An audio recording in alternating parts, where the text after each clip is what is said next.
I've just finished watching the 3rd episode of Skeleton Crew, and so far, it's still pretty good. It has not crossed that threshold into Disney screwed it up yet. I still think that that's a possibility. The show is not so good that I think it's immune to that issue. There are certain things that could happen that I guess would ruin the show or make me not interested anymore. I don't necessarily see that happening, however. And I will say I'm still interested in the storyline. I think that's probably the most important thing about this show. Not like from my perspective necessarily, for like the show to succeed in general, is that it remains interesting. It remains having the audience hooked and excited and eager to find out what happens next. And that's still how I feel about this show. The plot is captivating. There's an element of mystery here. I heard someone else mention about how The Acolyte was supposed to be a kind of like mystery thriller type show, and there was nothing about that show, about that storyline, that was mysterious. You kind of know right from the beginning. It's like very predictable what's going on. Not to say that this is like super unique either. Obviously, it does reference indirectly a lot of 80s shows, The Goonies, similar to Stranger Things.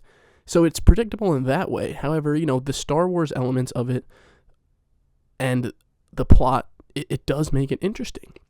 I want to know what's going on with this planet at Aden. I want to know who Jon Wood, who he really is. Is he a Jedi? Like, these are things that I haven't felt about any of the characters in any of the previous shows. Even characters that we already know, like Ahsoka. I love the Clone Wars. I love Rebels. Ahsoka's a great character. When I'm watching that show, I don't find myself going, okay, what's going to happen next, as much as I do in something like this, which is kind of crazy to say. This episode comes in probably about like 30-ish minutes, less than 35. I've still wished that a lot of these shows, these episodes were longer. I always think about this, like whenever you're watching like a show from maybe the 2010s or even like the late 2000s, it's pretty amazing how like a lot of these shows would make like 23 episode seasons, and a lot of those episodes felt like they meant something.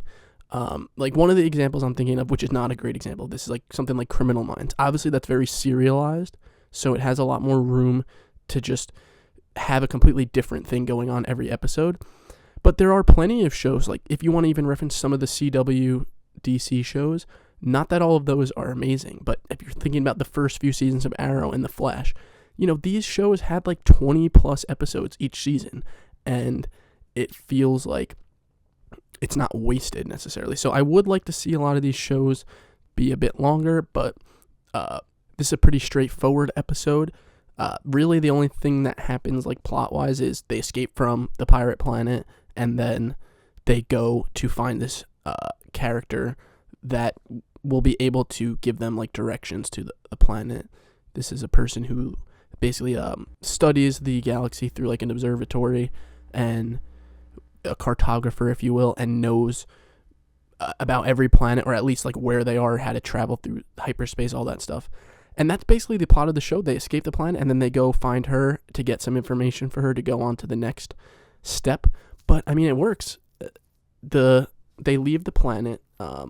There's some interesting moments. Not much fighting, I don't think necessarily, except when the ship is leaving at the end. Rescues the droid, and then they move on to find this owl character.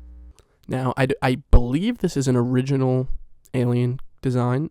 I don't think I've seen it anywhere before in Star Wars. It could be a Glup Shido, I don't know. But I believe it's unique, it's new. Interesting character. And she's basically stalling because she's trying to turn him over, that being Jon Wood, to the New Republic. And she calls him Captain Jack, so we're finding out a little bit more, like we really don't know this guy. So that's basically what happens in the episode, and then beyond that, there's just some character building between the main group, the kids, and the quote-unquote Jedi. And, where they don't trust him, they're trying to figure out more about him. All this stuff is good. It's good.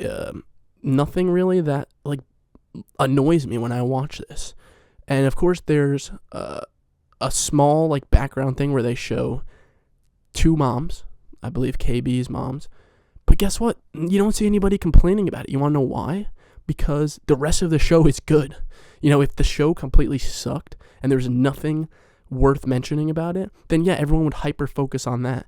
But it's also the way that it was done. It just happened. There's not like this big moment. They don't have to like talk about it and relate it to the modern world.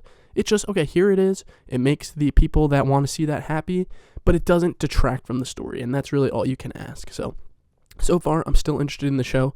I'm not 100% sure how many episodes are going to be in it, but I'm going to continue watching. I want to find out more. Best Star Wars I've seen in years, so I'm happy with it. And I will continue watching. Thank you very much for checking out this video. If you liked it, please throw a comment. Let me know what you thought of the episode 3 of Skeleton Crew, how you're liking the show, if you're even watching it. And like and subscribe to the channel, and I'll catch you next week for the next episode. Take care.